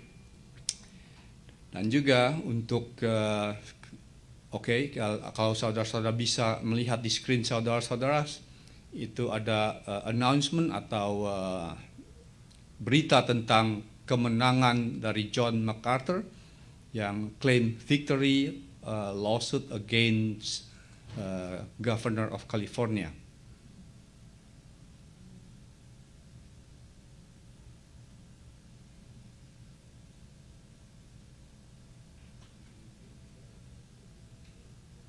Oke, sementara kita melakukan video atau berusaha mencamarkan video itu, saya akan teruskan di dalam announcement untuk saudara-saudara yang tertarik untuk memberikan perpuluhan. Saudara-saudara bisa masuk di dalam faithfulfic@gmail.com dan bisa menggunakan Zelle atau Venmo. Saudara-saudara yang ingin memberikan berupa cash atau cek bisa memberikan kepada saya. Nomor telepon saya dan nama saya Samuel Gosel bisa saudara-saudara lihat di dalam screen saudara-saudara juga. Oke, pada hari Sabtu saya minggu lalu announce bahwa kita akan mengadakan care group, open air care group. Tetapi karena keadaan dan cuaca pada beberapa minggu ini sangat unhealthy dengan kebakaran-kebakaran yang terjadi di beberapa tempat di Los Angeles, maka care group yang kita akan adakan untuk di taman kita batalkan atau akan kita postpone. Tetapi kita akan mengadakan care group melalui Zoom pada jam 5 sore pada hari Sabtu. Jadi saudara-saudara saya undang untuk ikut di dalam care group FIC di dalam Zoom pada hari Sabtu jam 5 sore. Oke, dan di Indonesia pada hari ini adalah Hari Kemerdekaan Indonesia tanggal 17 Agustus. Happy Dirgahayu Republik Indonesia. Ya. Hari Kemerdekaan Indonesia 75 tahun. Happy birthday Indonesia. Dan saya ucapkan selamat kepada seluruh bangsa Indonesia yang berada di Indonesia pada saat ini. Di Los Angeles tentu saja sore hari, dan di Indonesia pada saat ini adalah pagi hari. Jadi selamat ulang tahun atau Dirgahayu Republik Indonesia. Kita ada video untuk Oke, silahkan menyaksikan. Diberkatilah saudara-saudara yang mendengarkan firman Tuhan pada hari ini dan tekun melaksanakannya. Amin.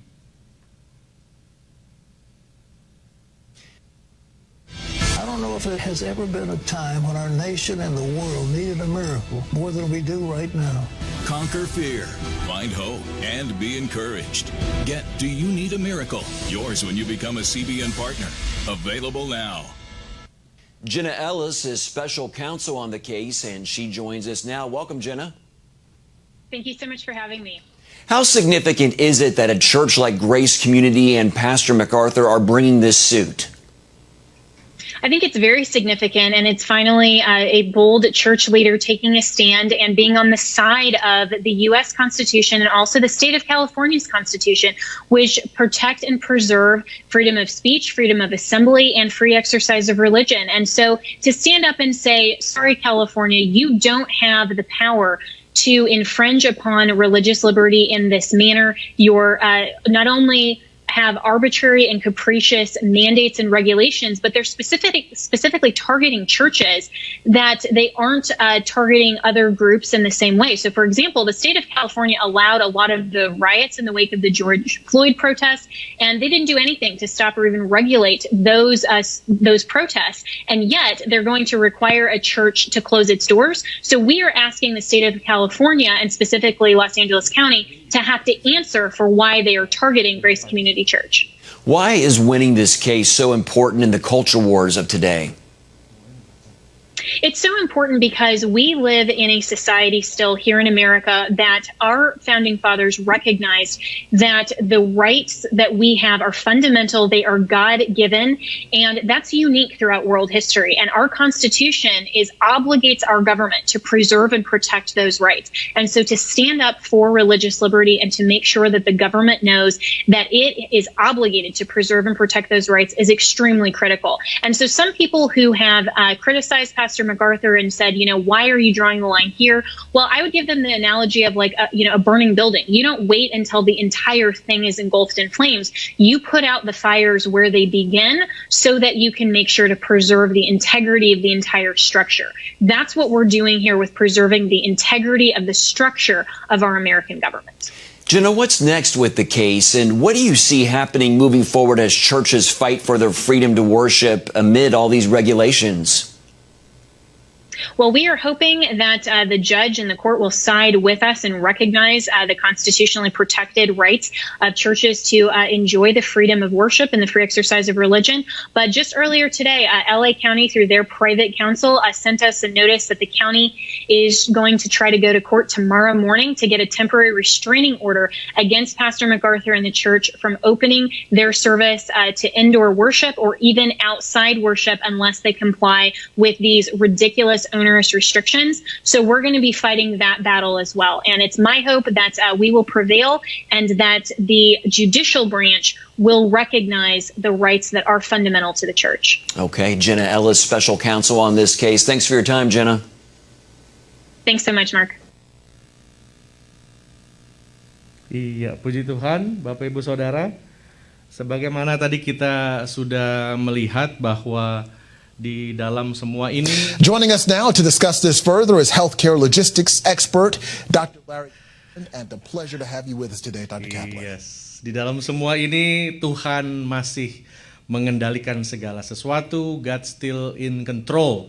Dan saudara, sebagaimana yang sudah terjadi, saya percaya bahwa Tuhan izinkan semua itu, dan sebagai tubuh Kristus, kita di Amerika, khususnya di California, we are churches now, we are standing together. We are standing together and we are standing on the base of our faith and Jesus Christ as our foundation. Dan we stand together, it's over many denominations, we stand in our faith that our worship is essential and our Sunday service is essential, dan kita percaya bahwa Tuhan yang memimpin semua yang sedang terjadi saat-saat ini. Dan kita bersyukur saudara bahwa ya sudah waktunya gereja dipersatukan, umat Tuhan dipersatukan, karena kita percaya apabila kita saling mengasihi, maka orang lain akan melihat dan tahu bahwa kita adalah murid Kristus. Puji nama Tuhan saudara, dan dengan news dan update dari situasi yang seperti ini, sekali lagi saya mau mengajak saudara sekalian yang sudah merasa sehat, kuat, silakan datang ke gereja. Silakan datang ke gereja. Bagi saudara yang masih, for you are that still hesitate and still have a health issue and you still feel weak and all that, you still can stay home and continue worship together with us with our live streaming every Sunday. So our live streaming every Sunday, it will be continue forever. And also we open our door for all of you to come and worship together with us. Jadi sekali lagi saudara, kita tahu bahwa selama ini yang jadi hal adalah dua hal yang harus kita perhatikan. Yang pertama, we still do our CDC obligation and all that, physical distancing, we all together really taking care of our hygiene and clean our hands, hand sanitize and all that, but still we have to come to worship in the church. Dan buat saudara yang mungkin sudah menemukan kenyamanan, nah saudara mungkin mesti bertanya lagi, karena nanti ini semua akan digunakan live stream memang untuk orang-orang yang terbatas, yang ada di dalam situasi tertentu. Tetapi bagi saudara sekalian yang sudah rasa kuat, sehat, kalau saudara weekend, hari biasa, saudara bisa pesan makan ke restoran, pesen coffee, Starbucks, boba, Bami Yanti dan lain-lain, saudara pergi keluar, saudara ke bank, ke grocery, saudara berani, masa ke gereja saudara tidak berani datang. Nah, karena itu saudara, saya mau mengajak saudara untuk sama-sama kita mempunyai hati yang taat kepada Tuhan.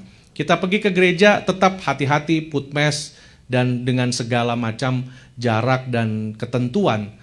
Tapi juga saya tidak mau umat Tuhan menjadi neglect dan terjebak di dalam comfort untuk stay at home dan lihat. Tetapi buat mungkin orang yang sudah seniors atau orang yang mempunyai health history, we understand. Dan ini semua kebebasan buat saudara menentukan. Tetapi gereja Tuhan sudah tiba waktunya untuk berdiri bersama-sama dan membuka pintu-pintu gereja, karena waktunya bagi gereja akan dipermuliakan oleh Tuhan. Waktunya bagi gereja, it's time for church to being restored and for God to use the church for all nation, for all peoples. And we believe it's time to stand up together. Nah, kita percaya saudara, saatnya buat kita. Dengan juga hal yang bersamaan, today is actually in Indonesia time, we all celebrate Indonesian Independence Day. 17 Agustus, August 17, we celebrate 75 years of Indonesian Independence Day. And from here, from all of us here in the United States, we say Happy Independence Day for Indonesian. Kita semua dari sini mengucapkan selamat hari kemerdekaan untuk Indonesia. Haleluya, kita sudah dimerdekakan dan kita percaya Indonesia akan dilawat Tuhan luar biasa. Pertobatan dan kebangkitan negara Indonesia akan dipakai Tuhan menjadi alat Tuhan bagi seluruh bangsa sampai di penghujung-penghujung bumi. Haleluya. Saudara, dengan saat yang itu juga kita, walaupun yang kita sudah ada di Amerika, tetapi kita masih mempunyai darah Indonesia. Kita mengasihi Indonesia dan nanti kita juga akan mau berdoa untuk Indonesia, para pemimpin dan semua keluarga, saudara-saudara yang melihat tayangan khotbah ini di Indonesia. Doa dan hati kami buat saudara sekalian di Indonesia. Puji nama Tuhan, saudara. Haleluya. Dan hari ini kita juga mau mengucap syukur. Kita mau bersama-sama datang kepada Tuhan, membawakan korban ucapan syukur, karena pada hari ini salah satu leaders dari kita, one of our leaders, one of our congregation, salah satu orang yang kami kasihi, salah satu orang yang juga Tuhan pakai untuk perkembangan di dalam gereja ini. Salah satu orang yang sudah mengalami banyak mujizat dan kebaikan Tuhan. Tuhan berikan 1 tahun usia pada hari ini waktu Indonesia, 17 Agustus. Tetapi today we will pray for her. Kita akan berdoa hari ini, saudara, khusus untuk Ibu Susana Wijaya. Yeay. Kita akan berdoa untuk Ibu Meling. Nah, saya mohon ya wakil dari jemaat dan leaders ada di depan. Sebagaimana saudara lihat, setiap hari Minggu selama COVID kita mengusung ibadah online service dengan saudara yang lihat di depan sini, kami semua, dan mungkin 2-3 yang ada di belakang di komputer. Tapi kita ada di sini untuk melayani Bapak Ibu Saudara. Dan pada hari ini juga saudara, kita mengucap syukur karena Tuhan sudah menambahkan 1 tahun usia untuk Ibu Susana Wijaya. Dan saya mengundang Bapak Ibu Saudara yang ada di rumah juga bisa mengulurkan tangan. Kita akan bangkit berdiri bersama-sama. Kita akan berdoa untuk Ibu Susana Wijaya. Haleluya. Haleluya, haleluya. Terima kasih Tuhan Yesus, terima kasih Bapa. Bapa, di dalam nama Yesus, pada hari ini hati kami penuh dengan ucapan syukur. Kami bersukacita Tuhan, kalau pada tanggal 17 Agustus hari ini waktu Indonesia, Tuhan memberikan Ibu Meling 1 tahun lagi usia. Terima kasih atas segala kebaikan Tuhan, segala kemurahan Tuhan, atas semua kesetiaan Tuhan dalam hidupnya. Tuhan, Engkau melihat segala sesuatu yang terjadi. Engkau mengerti hatinya. Engkau mengetahui isi pikirannya dan jalan-jalan di dalam hatinya. Engkau mengetahui. Tidak ada satu hal yang luput dari perhatianmu. Dan kalau pada saat sampai hari ini, Tuhan, penyertaan-Mu dan pimpinan-Mu masih sempurna di dalam kehidupannya. Semua itu hanya karena anugerah Tuhan yang besar. Terima kasih Tuhan. Kami mengucap syukur atas kebaikan Tuhan, atas rahmat dan anugerah-Mu yang luar biasa dalam hidupnya, di mana Tuhan memakai hamba-Mu bukan hanya di dalam gereja ini, tetapi menjadi saluran berkat bagi banyak orang, bagi orang-orang yang membutuhkan, bahkan juga di dalam karir usahanya, di dalam company yang dia bekerja, Tuhan, di perusahaannya yang sudah puluhan tahun. Kami melihat bagaimana tangan Tuhan memelihara hamba-Mu dan membawa jalan-jalan hidupnya menjadi kesaksian dan menjadi banyak contoh teladan, khususnya bagi orang lain, bagi jemaat-jemaat dan bagi keluarga-keluarga yang muda yang belajar dari hidupnya Tuhan. Tuhan, kami percaya Tuhan Yesus, Engkau bukan Tuhan yang berhutang. Engkau memperhatikan segala air matanya, segala kesetiaannya, segala bentuk ketaatannya, segala hal yang ada di dalam hatinya. Tuhan, Engkau perhitungkan. Dan bagi Tuhan, semuanya itu ada di dalam tangan-Mu ya Tuhan. Dan kami percaya Tuhan Yesus, saat ini kami menaikkan tangan kami. Kami bersama-sama bersatu hati di dalam nama Yesus. Kami berdoa biarlah Ibu Meling menerima berkat daripada Tuhan, pimpinan, penyertaan. Bahkan kami berdoa Tuhan Yesus, biarlah ada urapan Allah yang baru di dalam nama Yesus. Berikan hati yang sensitif, hati yang dengar-dengaran, kekuatan, kemampuan to endurance, untuk bertahan, untuk setia sampai pada akhirnya. Kekuatan daripada Tuhan akan memperlengkapi hidupnya. Damai, sejahtera, sukacita akan membalut hati dan pikirannya, sehingga dimanapun beliau berada Tuhan, beliau menjadi perpanjangan tangan dan kaki Tuhan. Terima kasih Bapa. Kami berdoa untuk suami dan anak-anak semua Tuhan, untuk Pak Ikian, untuk Angelina dan untuk Samuel, semuanya ya Tuhan. Tuhan, kami serahkan keluarga Wijaya ini ke dalam tangan-Mu. Di dalam nama Yesus, kami tahu Tuhan Yesus, mujizat akan terjadi. Kami tahu akan ada hal-hal besar yang Tuhan kerjakan di dalam nama Yesus. Karena Tuhan menghargai dan memperhatikan segala ketaatan dan kesetiaan kehidupan Ibu Susana Wijaya ya Bapa. Terima kasih Tuhan Yesus, terima kasih Bapa. Dan kami berdoa biarlah penyertaan Tuhan, kasih anugerah, damai sejahtera, dan pimpinan dari Roh-Nya yang kudus akan menyertai dan memperlengkapi Ibu Meling dari saat ini sampai Tuhan Yesus datang kedua kali, bahkan sampai selama-lamanya. Di dalam nama Tuhan Yesus Kristus. Haleluya. Amin. Haleluya. Happy birthday Ibu Meling. Happy birthday. Ya, happy birthday. Happy birthday to you. Happy birthday to you. Happy birthday, happy birthday, happy birthday to you. Haleluya, haleluya. Happy birthday Ibu Meling. Nah, buat Bapak Ibu Saudara, khususnya mungkin keluarga daripada Ibu Susana Wijaya, mungkin Pak Roy Gunawan atau Tante Sin atau siapa saja, atau Bapak Ibu Saudara yang mengenal beliau, bisa menulis happy birthday di kolom komentar atau menulis apa saja.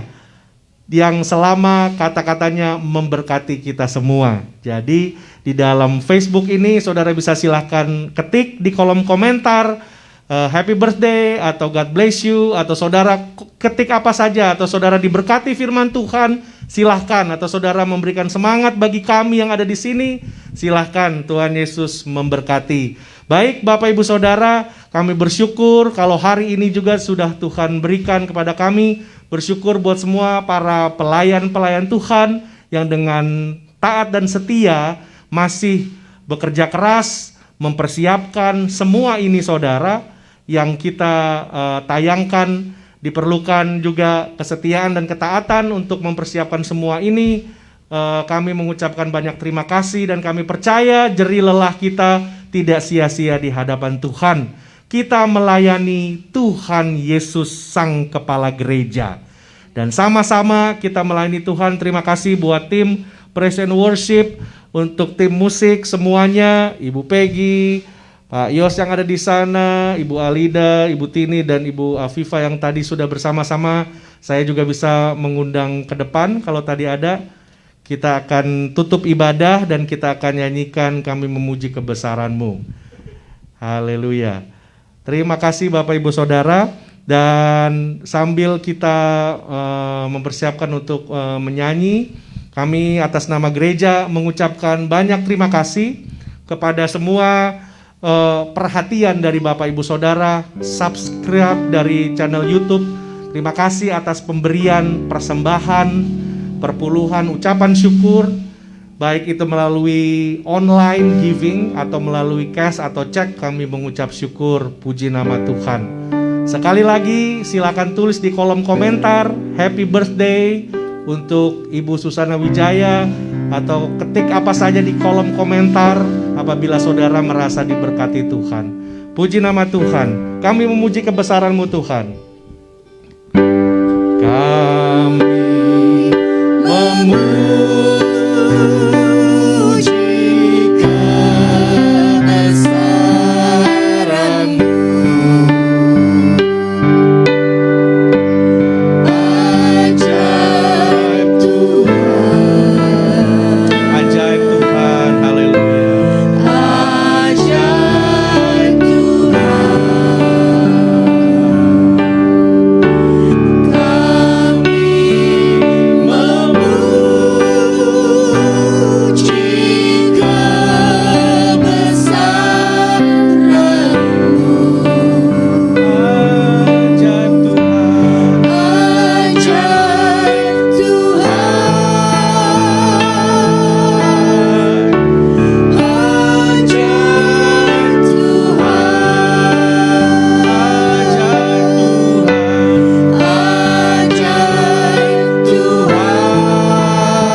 Yesus, Engkau Allah yang luar biasa.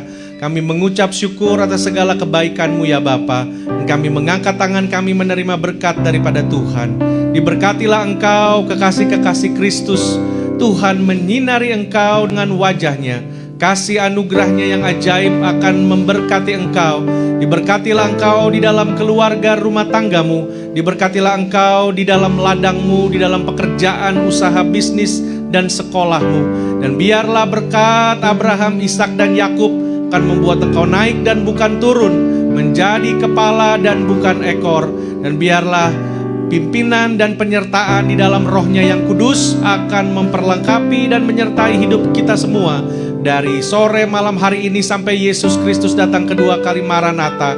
Di dalam nama Tuhan Yesus Kristus, haleluya, amin.